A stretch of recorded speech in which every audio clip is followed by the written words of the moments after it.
This is Fresh Air. I'm Terry Gross. My guest, Stephen King, has written a new novel. It's got a horror house and a torture chamber, but it's not exactly a horror novel. It's set in an amusement park called Joyland in 1973. The park's funhouse may be haunted by a ghost, which may explain the dead bodies. But the book isn't exactly a supernatural thriller.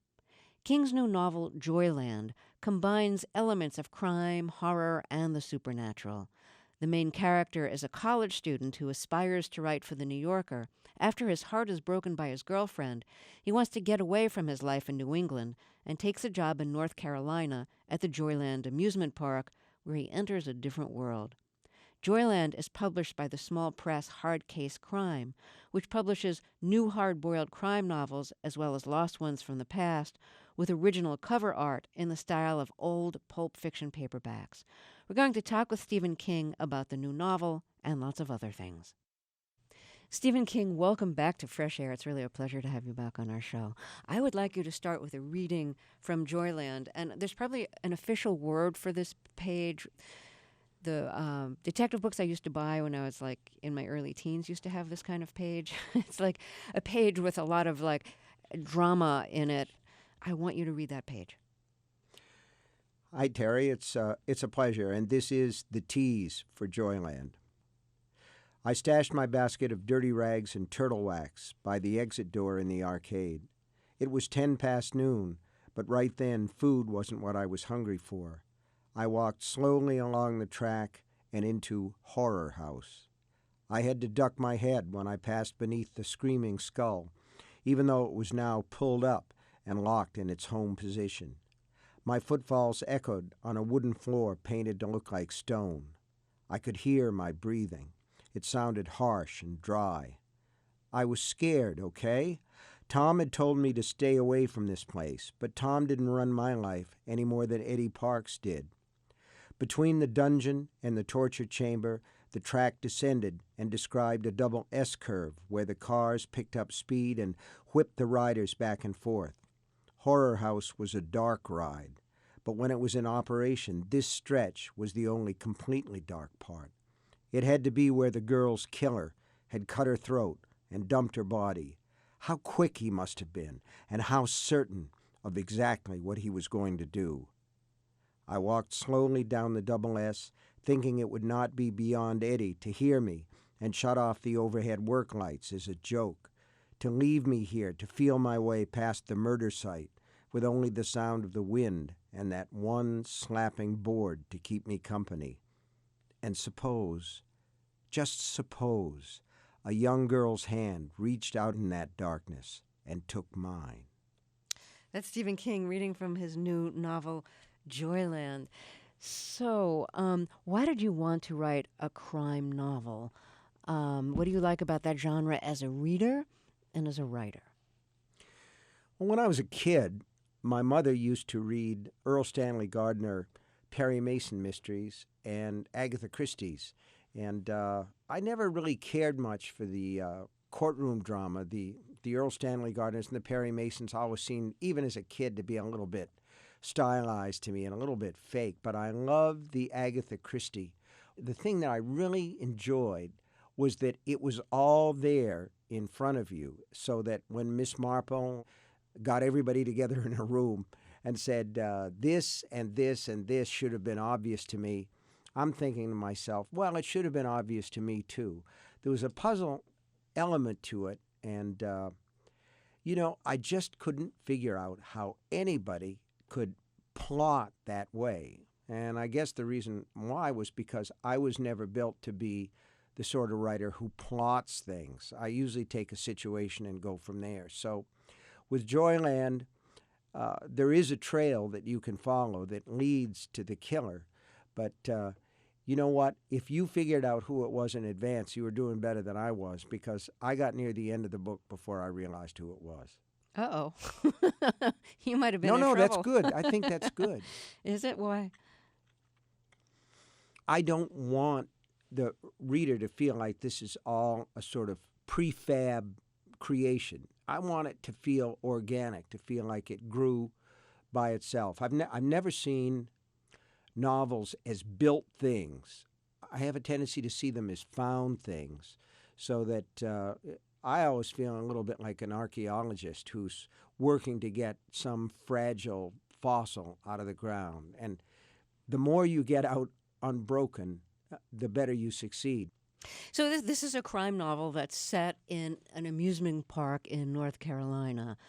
But there's also an element of the supernatural in it. Why did an amusement park that's kind of very carny seem like a good opportunity to combine crime and the supernatural? Well, I always wanted to write a novel set in an amusement park. And in the original concept of The Shining, that was going to be a family that was caretaking an amusement park at the close of the season. And Instead I had of an sort old an idea. hotel. Instead of an old hotel, yeah. And I had a title for the book. I was going to call it Dark Shine. And I think I had a name for the amusement park, too. It might have been Skyhook or something like that, named after one of the rides. Ever since I was a little boy and I went to the Topsom Fair, I've loved the rides and the barkers. I think those people in particular, the shy bosses, they're called. They're the people who turn the tips. They're the ones who stand out in front and tell you, everybody wins, folks. Everybody wins. Come on over. It's just $0.25 and everybody wins. Hey, mister, you want to win this big stuffy toy for your girlfriend? She's a beauty and she deserves, that kind of thing. In a way, it's a little bit like revival preachers, but in a secular version. So I've always been kind of fascinated by those things and in love with it. And I just kind of wanted to visit that world for a while. I had an idea for the story, which, by the way, has been in my head for about 20 years now. And all it was, to begin with, was an image of a boy in a wheelchair flying a kite on a beach. And that picture was just as clear in my mind as it could be. And it wanted to be a story, but it wasn't a story. It was just a picture, as clear, as clear, as clear. And little by little, the story built itself around it. And I thought, well, there's an amusement park down the beach from where this kid in the wheelchair is trying to fly his kite. And the name of the amusement park is Joyland. Then I went to the internet, which is every writer's newest crutch. And I looked at amusement parks. I wanted one that was nice and clean and sunlit, but wasn't too big. So I didn't want a Disney World. I didn't want a Six Flags park. And I settled on a place called Canopy Lake, which is in Massachusetts, just about the right size. And I got a map of the place, and I printed it out. And then I started to think, well, this is going to be my fun house, and it's going to be called Horror House, and this is going to be my Ferris wheel, and it's going to be called the Carolina Spin, because it's going to be in Carolina on the beach there. And little by little, these things came together. And then, as I wrote the book, this thing happened where it became less and less like a standard amusement park and more like the carnies I remembered from my youth. And the more carny it got, the better I liked it, actually. And I started to go to websites that had various carny language, some of which I remembered a little bit. Pitchman called Shy Bosses, and their concessions called Shies, and the little places where they sold tickets and sometimes sat down and rested called their dog houses. And then other stuff I just made up, like calling pretty girls points. I can't remember some of the other ones. It's all mingled together now in my head. My guest is Stephen King. His new novel is called Joyland. So you mentioned the boy in the wheelchair was the first image that came to you, and that boy in the novel is a 10-year-old named Mike who has muscular dystrophy, but a special kind, which usually kills you in your early teens or 20s. But Mike has the sight. What is the power that he has? He has a power to see a little bit beyond this world, and he has a very small talent compared to some of the other characters in books that I've written. He's got a little bit of precognition. And his grandfather in the novel is a famous preacher, third to Oral Roberts and who's the second one you mentioned? Jimmy Swaggart. Yeah. And his grandfather says that the muscular dystrophy is Jesus' punishment. This preacher is not a generous person. He's not an emotionally generous person. And his name is Buddy Ross, and he hosts the Buddy Ross Hour of Power on TV. And I'm wondering if you watched preachers on TV when you were growing up and put some of that into this guy. Yeah, I watched a lot of them when I grew up, mostly because they were always running in the house where my my family lived. My mother and my sister had a tendency to turn on people like Oral Roberts, and there was another guy, a real hellfire guy named Jack Van Impe, and I'm aware of people that are sort of in that same ballpark, if you will, or that same church pew today, like Pat Robertson, and they always strike me as a little bit on the shady side. People who are just as interested in making sure they get the collection plate filled as they are in saving souls. And that's an interesting part of American life. And I've always thought that someday I would really like to write a novel about that kind of guy. And I think the reason that Buddy Ross is not a very sympathetic character in the book is that he never steps on stage in the course of the book. One thing that we do know is that Mike Ross, his grandson, likes him. He says he's a little bit crazy on the Jesus stuff, but otherwise he seems like a pretty nice guy. And that's one thing about the characters and the stories I write. I always try to show that we all have our good side. Sometimes with some people it's very small, but it's usually there. Did you watch Oral Roberts for religion or for entertainment value?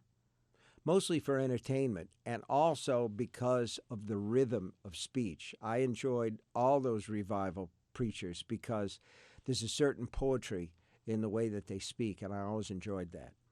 I know that W.H. Auden said, "Thou shalt not read the Bible for its prose," and I suppose you're not supposed to watch televangelists to enjoy the sound of their voice, but man, sometimes it's hard not to. Are you trying to make a connection in your book between the preaching that you say ends with the collection of the plate and the kind of carny pitchman? Yeah, I think it's there. It isn't overt in the book, but sure, we have a lot of carny aspects to life in America, everything from television and the movies to our religion. And we can see from the megachurches that, my goodness, Terry, people love a show. So that you can have a nice Methodist church somewhere in Oak Park, Illinois, if you want, and people are going to come and they're going to sit there and the organ's going to play, and that's all terrific. But what I want is down in the amen corner, Jesus jumping. I want that big choir with the people swaying from side to side. Oh, God. And I want the electric guitar. And then I want the preaching, where the guy's going to walk back and forth and not just stand like a stick behind the pulpit. He's going to, shake his fist a little bit in the air, and then he's going to smile and throw his hands up and say, "God's good. God's great. Can you give me hallelujah?" I just absolutely adore that. And it's really only about 2 steps from the Carney Pitchman, because I like that too. Is that what you had in church? What did you have in church when you were growing up? Oh, no. I went to Methodist church for years as a kid, and Methodist Youth Fellowship on Thursday nights, and it was all pretty, think of a bottle of soda with the cap off for 24 hours. There weren't very many bubbles left in that stuff by then. It was Yankee religion, Terry, and there's really not much in the world that's any more boring than that. They tell you that you're going to go to hell and you're half asleep, and what kind of preaching is that? But you always believed in God. You were just bored in church. Well, I guess that the jury's out on that. About which? About God? On God and the afterlife and all that. It's certainly a subject that's interested me, and I think it interests me more the older that I get. And I think we'd all like to believe that after we shuffle off this mortal coil, that there's going to be something on the other side, because for most of us, I know for me, life is so rich, so colorful and sensual and full of good things, things to read, things to eat, things to watch, places to go, new experiences, that I don't want to think that you just go to darkness. I can remember as a kid thinking to myself, "Oh, God, I hope I don't die, because I'll just have to lie down there in that box and I won't be able to play with my friends or go to baseball games or any of those things." As a kid, death seemed boring to me. As an adult, I think that it seems more like a waste of everything. Somebody once said, every time a professor dies, a library burns. And there's some of that feeling. But as far as God and church and religion and the Buddy Rosses and that sort of thing, I kind of always felt that organized religion was just basically a theological insurance scam where they're saying, if you spend time with us, guess what? You're going to live forever. You're going to go to some other plane where you're going to be so happy, you'll just be happy all the time, which is also kind of a scary idea to me. I remember you telling me the last time we spoke that you always believed in God. And it's a choice that you made, and you choose to believe it. I choose to believe it, yeah. I think that that's, I mean, there's no downside to that. And the downside, if you say, well, okay, I don't believe in God, there's no evidence of God, then you're missing the stars in the sky, and you're missing the sunrises and sunsets, and you're missing the fact that bees pollinate all these crops and keep us alive, and the way that everything seems to work together at the same time. Everything is sort of built in a way that, to me, suggests intelligent design. But at the same time, there's a lot of things in life where you say to yourself, well, if this is God's plan, it's very peculiar, and you have to wonder about that guy's personality, the big guy's personality. The thing is, like, I may have told you last time that I believe in God. What I'm saying now is I choose to believe in God, but I have serious doubts. And, I refuse to be pinned down to something that I said 10 or 12 years ago. I'm totally inconsistent. I'm all for that. Really. So is your interest in the supernatural connected to your interest in or questioning of God? Because they're both in some way about powers beyond our perception. Well, belief in the supernatural or belief in wild talents like precognition and telepathy and telekinesis and things like that, it seems to me that belief in those things is just very, very freeing. I can remember talking to the late Stanley Kubrick, who called when he was getting ready to start filming The Shining, and whatever else you could say about him, he was a thinking cat. He really thought about what he was doing. He didn't just go out there and shoot film. So he said to me, Stephen, don't you feel that anybody who tells a ghost story is basically an optimist, because that presupposes the idea that we go on into another life? And I said, well, yes, I can see that, but what about hell? And there's this long pause on the other end of the line, and then Stanley Kubrick said in this very stiff voice, I don't believe in hell. And to me, it was the voice... And to me, it was the voice of somebody who is denying their own maybe deeply held belief in something that they were unable to root out. You know what the Catholic Church used to say?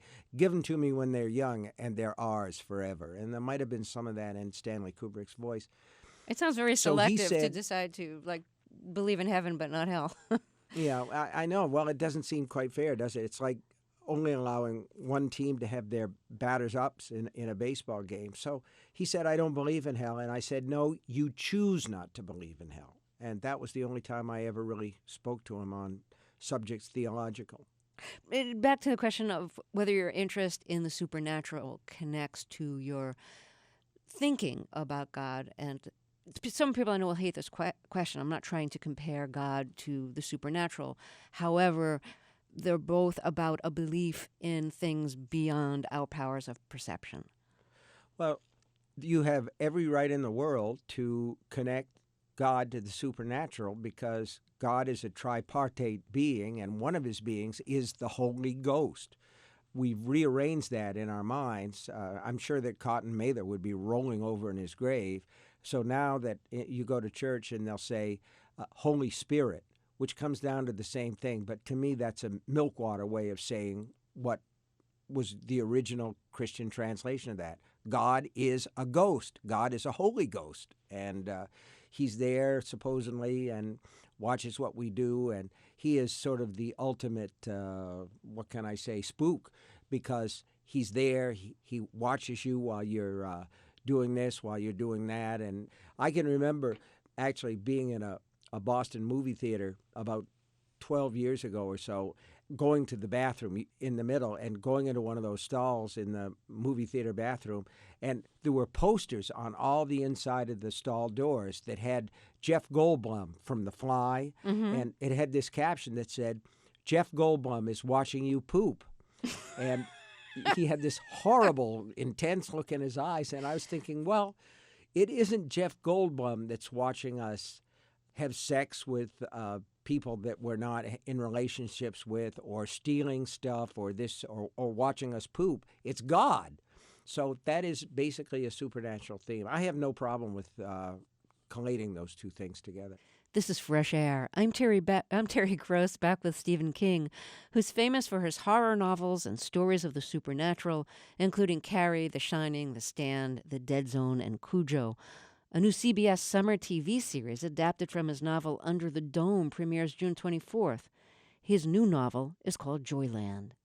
When you were in your formative years, what were your supernatural fears, and did you always wish you had some of the supernatural powers that you've given some of your characters? I think it's built in. I think it's just part of human nature. I've been queried a lot about where I get my ideas or how I got interested in this stuff. And at some point, a lot of interviewers just turn into Dr. Freud and put me on the couch and say, "What was your childhood like?" And I say various things, and I confabulate a little bit and kind of dance around the question as best as I can. But bottom line, my childhood was pretty ordinary, except from a very early age, I wanted to be scared. I just did. I was scared. Afterwards, I wanted a light on because I was afraid that there was something in the closet. My imagination was very active, even at a young age. For instance, there was a radio program at that time called Dimension X. And my mother didn't really want me to listen to that because she felt it was too scary for me. So I would creep out of bed and go to the bedroom door and crack it open. And she loved it, so apparently I got it from her. But I would listen at the door, and then when the program was over, I'd go back to bed and quake. So you wanted to be scared? Or, I mean, did you have an approach, Yeah. avoidance thing with being scared, or did you just want to be scared? Terry, I loved it.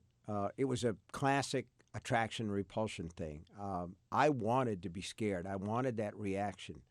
And, I mean, I can self-analyze to a degree, and it might be right and it might be wrong, but here's what I really think. I wanted an emotional engagement with something that was safe, something that I could pull back from, and I had a big imagination. I wanted to put it to work, even at an early age. So I would ask my mother to take me to movies like Earth versus the Flying Saucers, or Them, where the giant ants came out of the subway drains in Los Angeles. And she was okay with that. She was down with that because she liked it. I can remember her reading us, my brother and I, Dr. Jekyll and Mr. Hyde. We would get the classics comic books with things like Oliver Twist. And Oliver Twist was a wonderful story, but what I really liked was the death of Fagin, where, he was just sort of, with his eyes bugging out, because the classics comic books, in a lot of cases, were just dressed up EC horror comics. So I think it's built in. I think it's like a piece of magnetic steel that draws a needle. Are there things that scare you as an adult that you were not aware enough of or smart enough for when you were a kid to understand that these were frightening things? Well, you grow up and you become frightened of different things, and they have a tendency to be real-world things. Yeah. It's been quite a while since I was really afraid that there was a boogeyman in my closet, although I'm still very careful to keep my feet under the covers when I go to sleep, because the covers are magic, and if your feet are covered, it's like boogeyman kryptonite. So I'm not as afraid of that as I used to be. The supernatural stuff doesn't get to me anymore.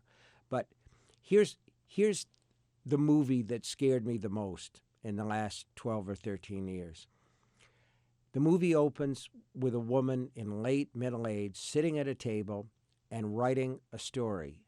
And the story goes something like, then the branches creaked and she stops and she says to her husband,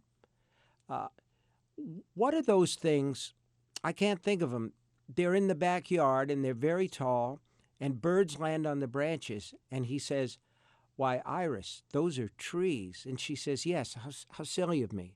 And she writes the word and the movie starts. That's Iris Murdoch, and she's suffering the onset of Alzheimer's disease. Yeah. That's the boogeyman in the closet now. Why is that the thing you're most afraid of? I'm afraid of losing my mind. Losing your memory? Mm-hmm. Well, you don't just lose your memory, you lose your mind. Basically, Yeah. you lose your identity, your sense of who you are, where you are. If you're a block away from the house, you may forget how to get home. I think I could put up with a lot of things and a lot of pain. I have put up with a lot of pain. I got hit by a car in 1999 and got most of the bones on the right side of my body broken. And I bore up under that and I got better. But you can't get better if your mind is stolen away from you. So here's what I'm saying. As we get older, our fears in some ways sharpen and become more personal because we can no longer, let's say, take a book like It or maybe Christine and say, these are make-believe fears. Instead, we have more of a tendency to focus on things that we know are out there.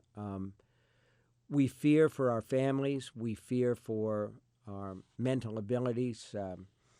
We fear for diseases. You may see a dark spot on your arm or an irregular mole and say, gee, I better get that checked out. If you're a woman doing a self-breast exam and you feel a lump that wasn't there before, these are very real fears. So when you ask me what I'm afraid of, I'd say I still go to see ghost movies when I get a chance or some sort of supernatural being, that kind of thing. But it doesn't scare me as it scared me when I was a child. But on the other hand, if I see a wonderful writer like Iris Murdoch losing her mind, I have more of a tendency to focus on that than how loving her husband was, which is supposed to be the uplifting part of that film. If you're just joining us, my guest is Stephen King, and his new novel is called Joyland, and it's published by the Crime Press, Hard Case Crime. So, you mentioned your car accident from 1999. Are you still in chronic pain as a result of that? I guess I am, but I don't think about it very much anymore. I exercise a lot, and I try to stay as mobile as I possibly can. I can remember the doctor saying to me, well, after the accident, I asked the guy, will I ever be able to play tennis again? And he said, no, but you'll be able to walk. Well, I can play tennis again, and I think Wow, really? Well, I mean, your leg was crushed, basically. It was crushed.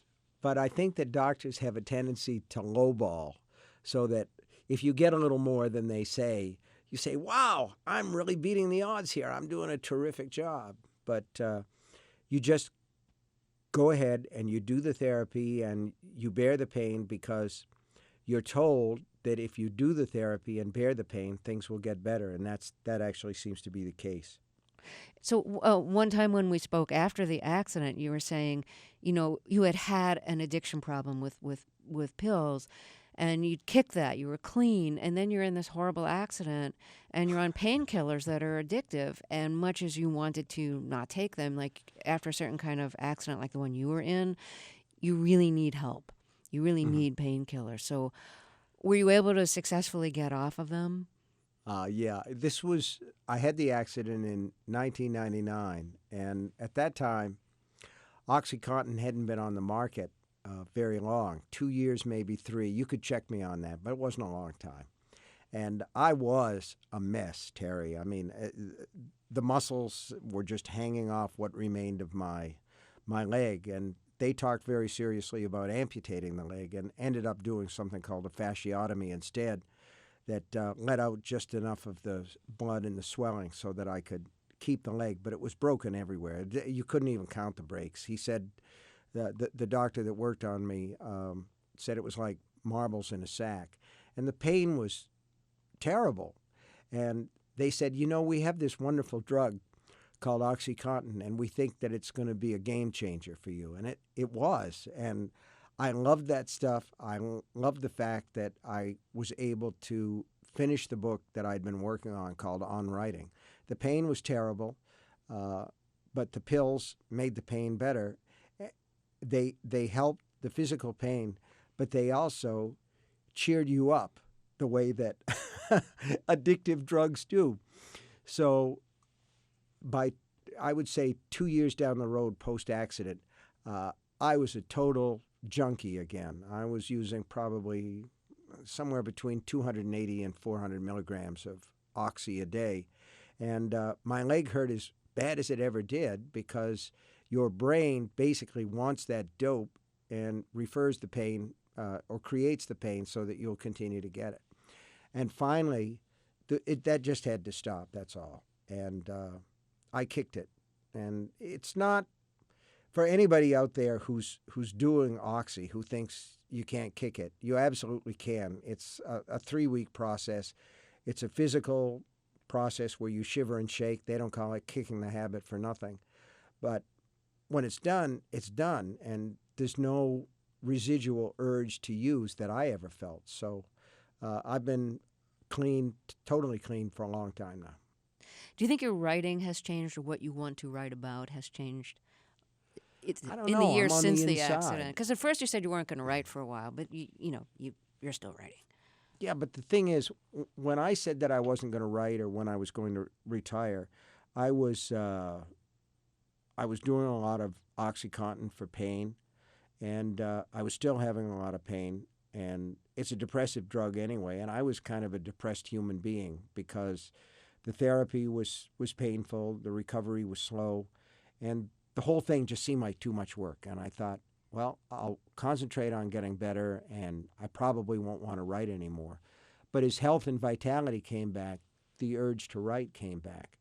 Now, here's the thing. I'm on the inside, and I am not the best person to ask if my writing changed after that accident. I don't really know the answer to that. I do know that since then that was close. That was really being close to stepping out. The accident, and a couple of years later, I had double pneumonia, and that was close to stepping out of this life as well. And I think you have a couple of close brushes with death like that. It probably has. Somebody said the prospect of imminent death has a wonderful clarifying effect on the mind. And I don't know if that's true, but I do think it probably causes some changes, some evolution in the way a person works. But on a day-by-day basis, I just still enjoy doing what I'm doing. Since we've talked a little bit about your interest in the supernatural and in whether or not there is an afterlife, did you have any of those, like near-death experiences that are, sometimes described by people who came very close to dying but were then revived? I never saw the white light. I'm sorry, I can't tell a lie. I never saw the white light, so no, I can't say that I've ever had a near-death experience where, angels rose fluttering from the end of my hospital bed or anything. I just felt really sick, and I had a couple of, my wife would say, bad drug interactions where I started to rave, and I don't remember any of those things. And that's it, man. I'm just glad to be alive now, and I'm very curious about what, if anything, comes next. But I'll wait. Yeah, yeah. I hope I hope we're waiting a really, really long time. Yeah, from your lips to God's ear, If there is a God, right? if there is a God. Um. What So, do you think, Terry? Is there or is there not? oh, I'm not going there. It's my You're show. not I don't going have to there. go there. That's right. I have to go there because I have to promote my book. And because I have to promote my book, I have to talk about whether or not I think there's God. Well, I just don't know, actually. I think that's a fair bargain, don't you? You've got Yeah, a I book do. and you have to answer that question. That's right. You know, the whole thing is a little bit like a carny, isn't it? The whole book promotion deal or the movie promotion deal. You do this thing and it's inside the tent. So then you have to kind of come out and do a little cooch dance to get people to come inside. I know you must feel that way. From my point of view on the other side of the mic, this is my chance to talk to you about things I'd love to talk with you about. And I know the reason why you're here is that you've got a book to promote, but to me it's like, what a wonderful opportunity to have this conversation. I don't mind. I mean, people generally go in a barber shop or in a diner and get a cup of coffee and start talking about these things. And it's kind of like, hey, see you later. I got a job to do. But this is your job and my job. So I get to talk about all these things. It's kind of cool. I want to point out to our listeners the cover of Joyland, which is your new crime novel on the Hard Case Crime Press. But first of all, I want to ask you, this is not, you're the kind of successful writer that can get a really large advance for a book. I doubt Hard Case Crime can pay you the kind of advance that you get because, I mean, they're this really little press devoted to a certain type, like a certain niche of like the hard-boiled crime novel. They love those like old-fashioned pulp covers. Your book has one of those. Yeah. They do like original paperbacks and I think some like republications of paperbacks. Why did you want to write for them? It's not going to be, it's not going to be your biggest moneymaker because of the size of the press. Hard Case Crime is a throwback to the books that I loved as a kid. We lived way out in the country, and my mother would go once a week shopping, and she would go to the Red and White or the A&P to pick up her groceries, and I would immediately beat feet to Robert's Drugstore, where they had a couple of those turnaround wire racks with the hard-boiled paperbacks that usually featured a girl in scanty clothing on the front. She'd usually, be kind of dressed like a cigarette girl, and there'd be a Lucky Strike hanging from one corner of her mouth, and she'd have an automatic pistol in her hand. Yeah. The line, the teaser line that I always loved the most was for a novel called Liz, where it said, "She hit the gutter and bounced lower." So That's great. I love that. And I, the one on the front of Joyland says, "Who dares enter the funhouse of fear?" And I want to mention there's a teaser line. There's a limited edition hardcover version of the book, although the book is largely paperback. And the teaser line on the hardcover version is, "Beyond the lights, there is only darkness." I like that. I wrote that line. Did you like? I like that. Yeah, I wrote that line. And that's the lights of What the is amusement it? park Beyond the that lights, it's set there's in. only darkness. Yeah. Read the line again. You like it that much? You want to hear it again? Okay. I didn't hear the end of it. Beyond the lights, there is only darkness. Can I write or what? God. Just kidding. Stephen King, I want to thank you so much for talking with us. It's really been great to talk with you again. And I'm so glad to hear that in spite of the car accident, like you're playing tennis and stuff like that. That's great. Yeah. Yeah, it's good to be alive, Terry. And sometime when you're up here, we'll play doubles. Yeah. I'll tell you How who about will win that one. shuffleboard? Maybe shuffleboard. Yeah, ping pong. Pac-Man. Pac-Man, even better. It's been a pleasure. Thank you so much. Thank you so much. Be well. Fresh Air's executive producer is Danny Miller. Our interviews and reviews are produced and edited by Amy Salet, Phyllis Myers, Anne-Marie Baldonado, Sam Brigger, Lauren Krenzel, John Myers, John Sheehan, Heidi Saman, and Teresa Madden. I'm Terry Gross.